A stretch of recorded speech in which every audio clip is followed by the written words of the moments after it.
গেল ৯ এপ্রিল বরগুনার পাথরঘাটা থেকে ১২০ কিলোমিটার দক্ষিণ পূর্ব গভীর বঙ্গোপসাগরে সগীর হোসেনের মালিকানাধীন এফবি তারেক ১ ও এফবি আবদুল্লাহ তুফান ২, সেলিম চৌধুরীর এফবি মা এবং মোহাম্মদ আবদুল্লাহর এফবি মদিনা এই ৪টি ট্রলারে ডাকাতি হয়। ডাকাতির সময় বাধা দিলে ৪টি ট্রলারের জেলেদের ওপর গুলিবর্ষণ করে জলদস্যুরা। এই সময় বেশ কয়েকজন জেলে গুলিবিদ্ধ হয়।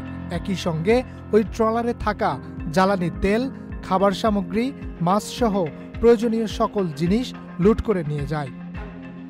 জেলেদের বরাতে ট্রলার মালিকরা জানান, অন্তত ১০টি ট্রলারে হানা দেয় ডাকাত দল। এসব ট্রলারে শতাধিক জেলে ছিলেন।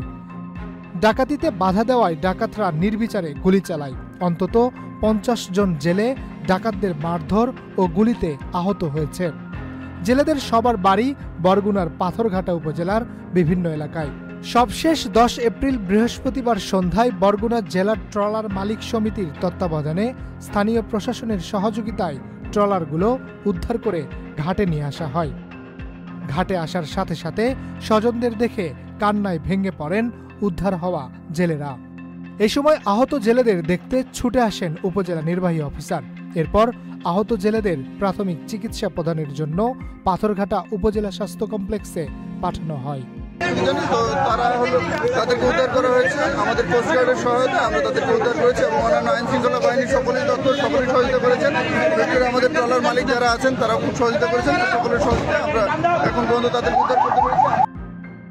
Harunur Rashid, Channel I. Walton আবারও মিলিনিয়ার অফারে ওয়ালটন ফ্রিজ কিনে আপনিও হয়ে যেতে পারেন মিলিয়নিয়ার।